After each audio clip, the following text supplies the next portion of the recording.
हरे कृष्णा दोस्तों। सनातन संस्कृति में पूर्णिमा तिथि को सर्वाधिक पुण्य फलदायी यूं ही नहीं माना जाता।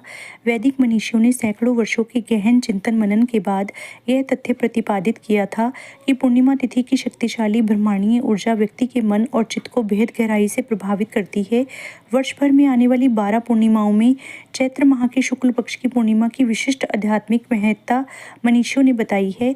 पौराणिक मान्यता के अनुसार चैत्र शुक्ल नवमी को प्रभु श्री राम के प्रागट्य उत्सव के ठीक 6 दिन बाद चैत्र शुक्ल पूर्णिमा की पावन तिथि को महावीर हनुमान ने अवतार लिया था।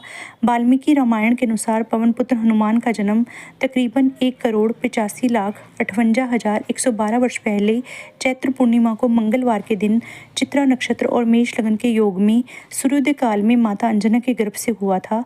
इसलिए हिंदू धर्मावलंबी प्रतिवर्ष चैत्र पूर्णिमा को महावीर हनुमान का जन्मोत्सव धूमधाम से मनाते हैं। मान्यता है कि इस दिन भगवान राम ने वन गमन किया था। महीने भर चलने वाला वैशाख स्नान पर्व चैत्र पूर्णिमा से ही शुरू होता है। शास्त्रोक्त विधि के अनुसार इस दिन प्रातःकाल स्नान आदि से निर्वृत्त होकर केले के पत्तों और पीले पुष्पों से पूजा स्थल को सुसज्जित कर पीले वस्त्र का आसन बिछाकर भगवान विष्णु, माँ लक्ष्मी, भगवान गणेश और हनुमान जी की प्रतिमा या चित्र स्थापित कर कलश की स्थापना करनी चाहिए। फिर हाथ में पुष्प और अक्षत लेकर व्रत का संकल्प लेकर देव प्रतिमाओं का विधिवत पूजन कर भगवान सत्यनारायण की कथा करनी चाहिए। तत्पश्चात पंचामृत, पंजीरी, मखाने की खीर, फल और मेवा का भोग लगाकर गोघृत के दीप से आरती करनी चाहिए।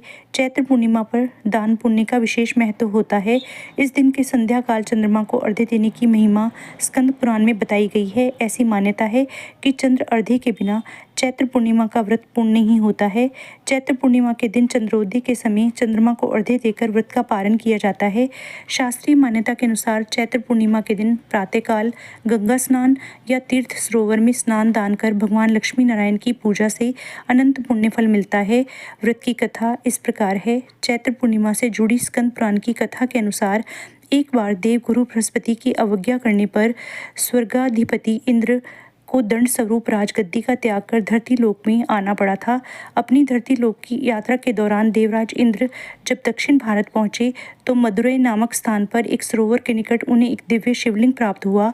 उस शिवलिंग का स्पर्श करते ही इंद्र को एक दिव्य अनुभूति हुई। उन्हें लगा कि उनके मन में सारे पापों का बोझ सहज ही उतर गया।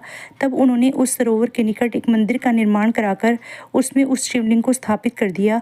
कहा जाता है कि जिस दिन इंद्र ने शिवलिंग की स्थापना कर महादेव की आराधना की थी वह तिथि चैत्र पूर्णिमा थी।